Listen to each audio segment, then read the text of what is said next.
Support for Consider This is provided by the University of Nebraska at Omaha College of Communication, Fine Arts, and Media.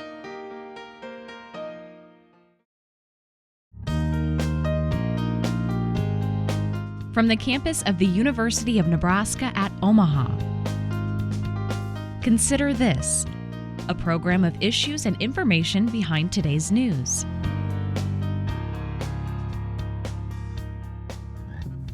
Her store is the realization of a vow spoken long ago. Mrs. B has never forgotten her mother's desperate struggle. One night, I woke up 6 o'clock, she was mixing bread. I said, I can't stand that, you work awful hard. When I'll grow up, I'll go to a big town and find a job, make money and go to America. Just what Rose Blumkin did. Hi everyone, I'm Kathy Wyatt. Welcome to this week's edition of Consider This. Our topic, Women in Omaha, a biographical sketch of persistence through history. Joining us to talk more about it are Elaine Nelson, an assistant professor in the Department of History at UNO and executive director for the Western History Association. Next to her, Carrie Meyer.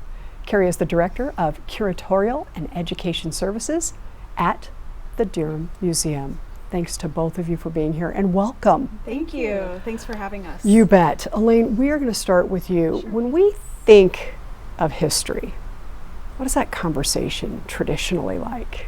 Well, for me growing up, it was sort of a standard narrative of the political history of the United States, or sort of the wars that marked time and shifts of power all across the country as the country was developing and forming as a nation. And as I grew up learning history, I realized there were some voices that were missing, and it seemed as though there was plenty of opportunities to learn more about the people who hadn't shown up in my childhood history textbooks or high school history textbooks. And so I became really interested in those stories and those narratives in college and then through my graduate programs.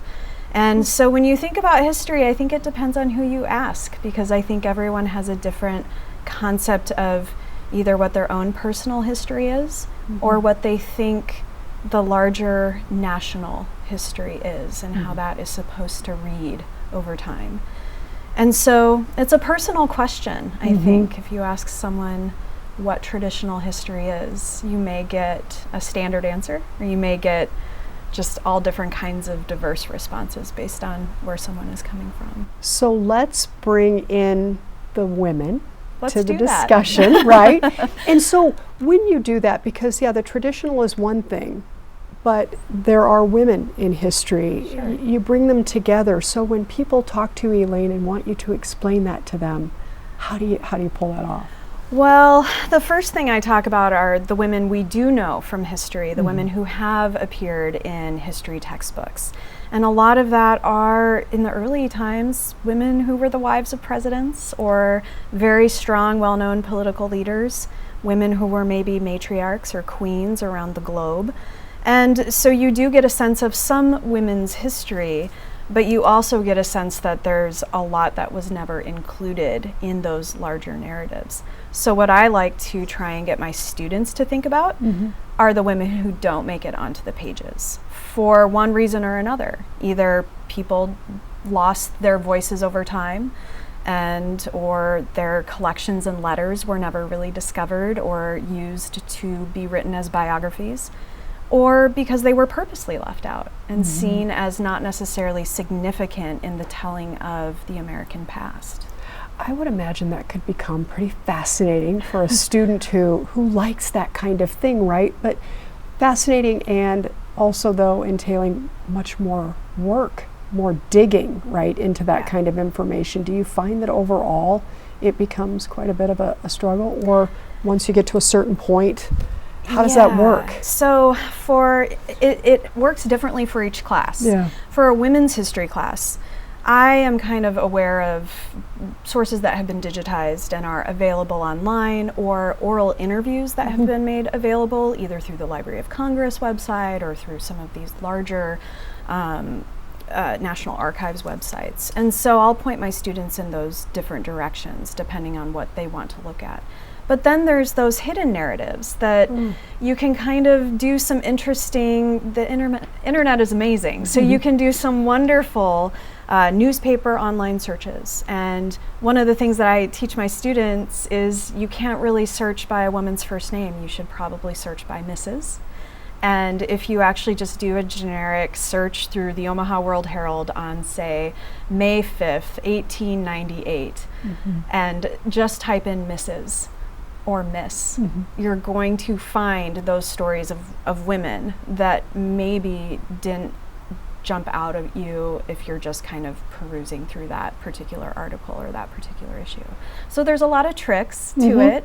And then the other thing too is you have to recognize that a lot of communities never made it into the newspapers. Native American women in particular, they were just sort of either without a name or without a face. And so you have to try and talk to Native communities and try and gather those oral histories that have been passed down through time. Or with Latina communities, you have to kind of know where to look. And so it really does kind of depend on which community you're looking at, which kind of experience you want to know more about. And I think that's back to the personal question. Each student, I think, will have their own particular interest in what they want to pursue. As you're talking, I'm thinking, what are the students saying about all of this? I mean, we look at ourselves as kind of modern day, right? And so they're digging and they're having to do all of that work and they're having to look up someone's name by Mrs. or Miss. Do you get feedback from them? Like, what's going on here? Or what are they saying? So part of the project, it was a service learning class. It was two service learning classes that ultimately led to this exhibit. And one of the things they need to do through service learning is to respond and reflect throughout the semester. And so they had to write their experiences either with interviewing women or with looking up primary sources. And some of the feedback that I got, especially because this was such a local history, was, wow, I'm so much more interested in Omaha's history. And wow, Omaha's so much more interesting than I thought it was before, because you grow up and you just kind of think I live in a dull city or a dull place and I think I know this history. But this kind of project actually connects them to the urban space that Omaha eventually becomes. Yeah. Okay, so we're gonna drill down. I want to, though, curiously, as you're sitting across from me, ask you, in your opinion, based on all that you know, who would you say have been some of the more historical? I mean, when we think women in history, big picture, global, right? Yeah. What names come to mind for you? Oh, Laura Ingalls Wilder, one of your favorites. Susan B. Anthony certainly comes to mind. For me, because I study some of this a little bit more, Dolores Huerta, who was a Chicana activist and labor union activist, is one of my sort of all-time favorite heroes from the 20th century. There's a lot of Native American women who were film actresses and either didn't necessarily, they performed under a separate name, and so their actual name isn't very well known. So that's kind of interesting as well. Of course, there's Rosa Parks and Harriet Tubman and some of the names that do make it into the textbooks, finally have made it into the textbooks. And so those stories are really, really rich. And I hope that people sort of latch onto those stories and then use them as gateways to learn about other women who aren't making it into the textbook for one reason or another. They're just representative of massive amounts of voiceless women. Yeah. So it seems like a silly question and maybe obvious, but we're getting better. We're getting better about incorporating, correct? I mean, are we where you think we need to be? How much further do we have to go here in terms of that incorporation? We have a long way to go. Yeah. I think we can say, oh, but we've come so far, and that can kind of excuse, or people sort of use that as an excuse to not push further. And so I'm not one to be complacent and to say, well, I would say we know a lot more about white women, but I would say that means we don't know much more about other communities.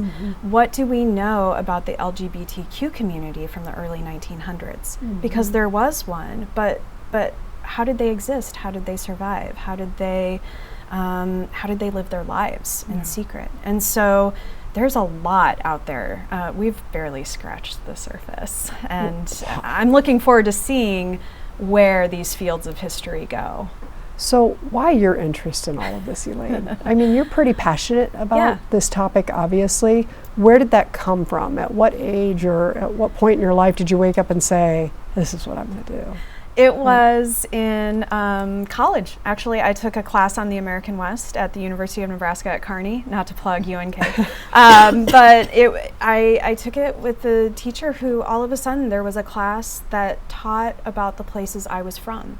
Wow. And it was about more of the 19th century West, so, you know, there's that. But I'm from South Dakota.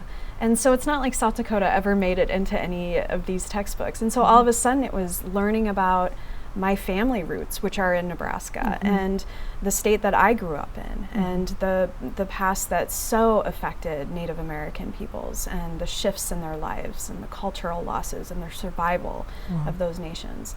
And so that was the beginning of knowing I wanted to know more. And at that point, I wasn't going to be satisfied with just my plan at the time was to teach at high school, and I knew I wanted to go on at that point and learn more and teach at a more in-depth level.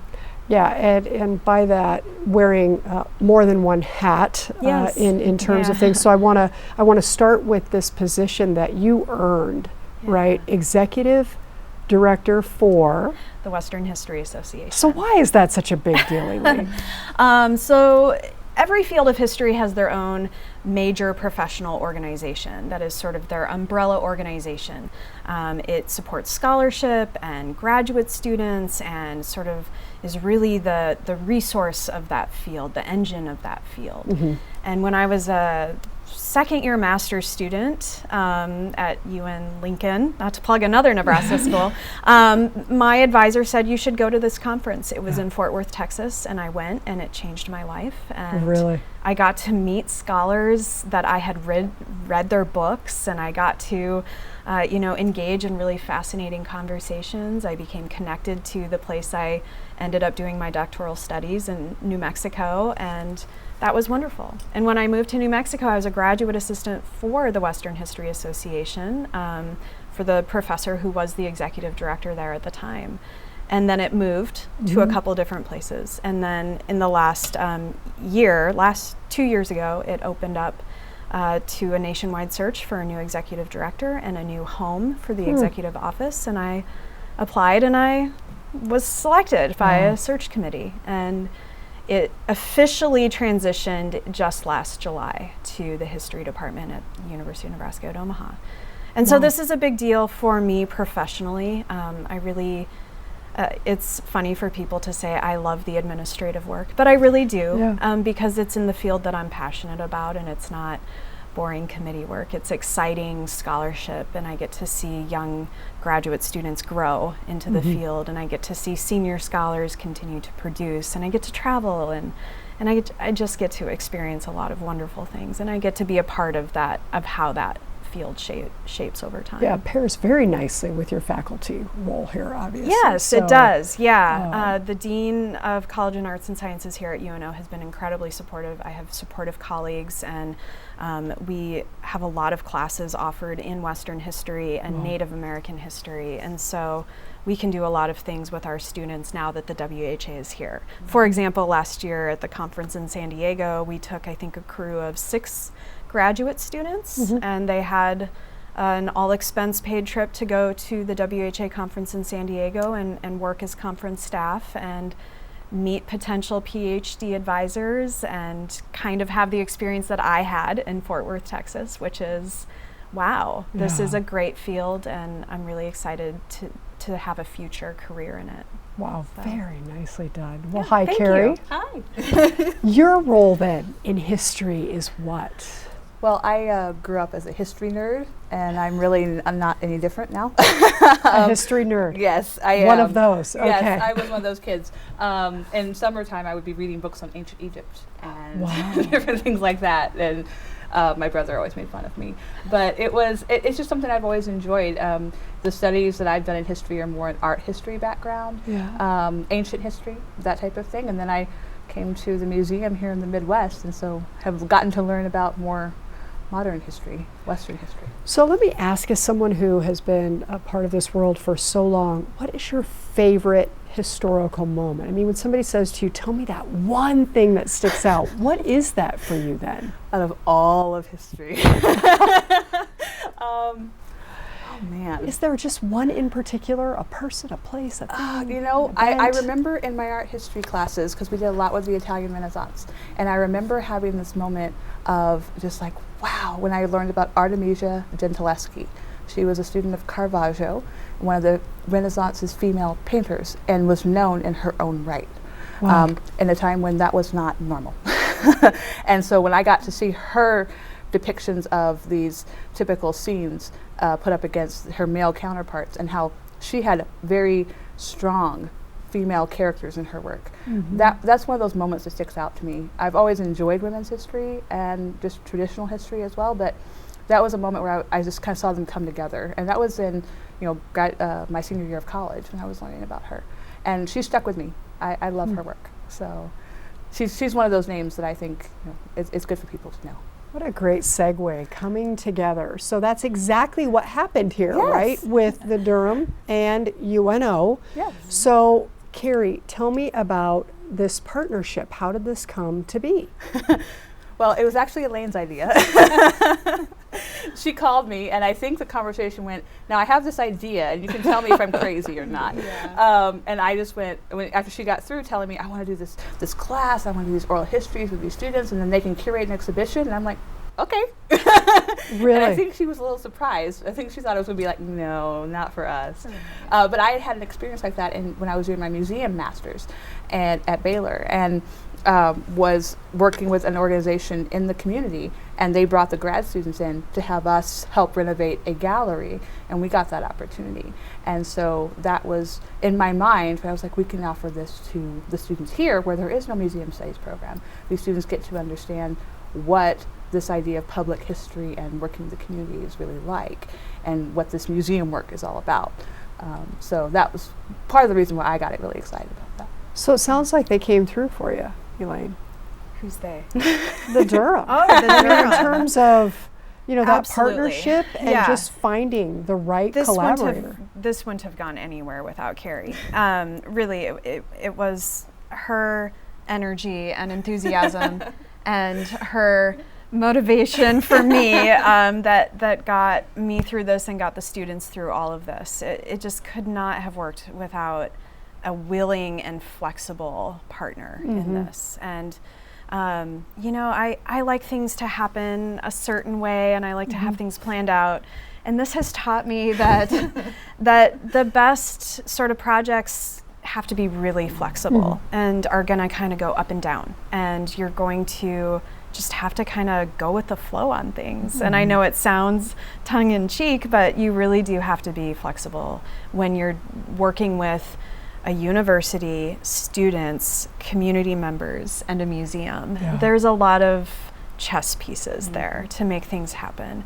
And the students and I are working on a semester schedule. The community members aren't necessarily working on they're not thinking of finals week. Right. And same with the Durham Museum to some extent. And so there had to be a lot of communication, and Carrie and I work really well together, I think, and we're always on email, or else I called her on the phone quite a bit to say, help me. So let me ask before we go to photos here, because I want to make sure we do that. When someone approaches you, Elaine, and asks you to sum it up in a nutshell, this collaborative thing that you're doing with the Durham, what's that all about? In a couple sentences, how are you whittling that down? I'm whittling this down into an opportunity for students to become engaged in the community around them. And as a way, on the museum side, that means that the community then is engaged with the university as well as the Omaha community. So this relationship here and this partnership translates to the exhibit very much. And the takeaway for that is hopefully people are inspired by the things that they read about and want to know more about their own histories. And on that same note, for the museum, we actually created a program out of Elaine's idea that we call the community classroom. And so where the museum is really a bridge between the academic classroom experience the students are having, the lay community who doesn't understand that academic necessarily, and challenge the students to take something that they're learning in the classroom and bridge it to where a lay audience cares. It's not just an academic paper that you write for your professor, turn it in. This can have more effect than just your class. And so I hope that that's what the students took away from it, because that's what we hope for. And it's actually blossomed into other partnerships. We're doing something similar with Creighton. And I, at the reception that we held for the exhibition, I put it out to the professors in the room like, this could be you. So it is a formal program now that the museum is really interested in continuing, and see how it grows and expands. Well, wonderful. I'm going to challenge the two of you. We have 10 photos we're putting up for our viewers, so I would like you to just kind of summarize what we're seeing, 15, 20 seconds maybe each, just so that we can show our viewers who we've been talking about in terms of these women. So we'll go ahead and put those up, and then you two walk us through them. The first image is the bomber jacket for Ashley Book. Ashley is an airman at Offutt Air Force Base, and she is the first openly serving trans woman in the Air Force at Offutt, and one of the first nationally. Okay. And she's in the exhibit. This is Edwina Justice. She was the first African American and female Union Pacific engineer in the country. So this is her at the controls of one of the locomotives that she drove for 22 years. Okay. She also ran for mayor at North Platte. This is an image of Ella Jean Rogers. Ella Jean is a staple pillar of her community and her family. She's a very active member of her church. In the oral interviews she did, she talked about Martin Luther King and some of the civil rights movement that was happening right here in Omaha. A lot of people don't connect that larger national movement to the city of Omaha. Okay. Sarah Joslin. She really needs no introduction. She is, we couldn't have an exhibit about women in Omaha without Sarah. But this is her and George on their horses. George's is Bay Chief and hers is Searchlight. They were very well-known animal lovers. They helped found the Nebraska Humane Society, and this is just a couple of the animals that they enjoyed having at the castle when it was out in the country. They built it to stay away from the city, so that's rather funny when you look at where it's located now. These are a small portion of a collection of buttons from Jacqueline St. John. She's a professor emeritus of the history department at University of Nebraska at Omaha, and she was a Russian historian, and in the early 1970s, late 60s and 70s, she became incredibly motivated by the women's liberation movement and just was very active in gender equality at UNO, and she proposed that the first class of U.S. women's history be taught at UNO. Okay. Kimi Takechi, she helped with establishing the Shizuoka and Omaha Sister City relationship with her husband. Just turned 100 years old, still works every day at their store down in downtown Omaha. Okay. These are moccasins of Octakeen. Octa is a member of the Omaha tribal nation, and she is incredibly active in the city of Omaha in terms of preserving language for the Omaha tribe and serving as a major role model for young indigenous generations. Okay. And Rose Blumpkin, this is her naturalization papers when she became an official citizen of the United States, and these were from 1953. But she immigrated to the U.S. in 1917. Obviously, Mrs. B of Nebraska Furniture Mart. This is her ledger book from the first year of the Nebraska Furniture Mart, so 1937, 1938. Wow, and there she is. There she is in the carpet department. That was her baby. Unbelievable. Carrie, this exhibit runs through what? July 29th. Okay, excellent. Now, Elaine, in the minute, literally, less than a minute we have remaining. Prominent women today that we're going to be talking about years from now. Oh my goodness. We're going to talk about Condoleezza Rice. We're going to talk about Michelle Obama. We will be talking about Hillary Clinton, absolutely. All of these women are, whether you like them or not, they have made an impact on this country. And not everyone liked Susan B. Anthony or Elizabeth Cady Stanton or even Harriet Tubman, but they made a tremendous impact on their own communities. And they've shaped this country's history, and they will appear in the textbooks. So, greatest lesson learned in all of this whole collaboration, greatest lesson, walk away with what? Well, I hope for people that come to visit the museum or people that have heard about it, that it just inspires them that they can have an impact on their community. The women that are featured here are not the household names. They are making an impact about something that they're passionate in and where they are right now. And people can do that. No matter what your pedigree, no matter what your degree, if you're passionate about something in your community, do something about it. Excellent. Very good. Well, we're going to put up a couple of websites for our viewers in terms of the program today. So if they want more information, they can go to either one of these. We have visitnebraska.com, which if you go there, you can actually get to durhammuseum.org. And the phone number for folks who like to do it the old-fashioned way, it's 402-444-5071. Ladies, thank you so much for coming and sharing your time, expertise, your stories. Wish you the best with the exhibit and everything else moving forward, you bet. We hope everyone likes it. You bet. And I want to thank our students working so hard behind the scenes, our viewers for watching, and as we close, the sights and sounds of an Omaha coffee house, courtesy of Stephanie Zambrano, a senior here at UNO. We'll see you next week.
Consider This is an issues and information program produced by UNO Television. More information and program archives can be found at netnebraska.org/Consider This. If you'd like to share your comments about this program, call UNO Television at 402-554-2516 during regular business hours, or send an email to cwyatt@unomaha.edu.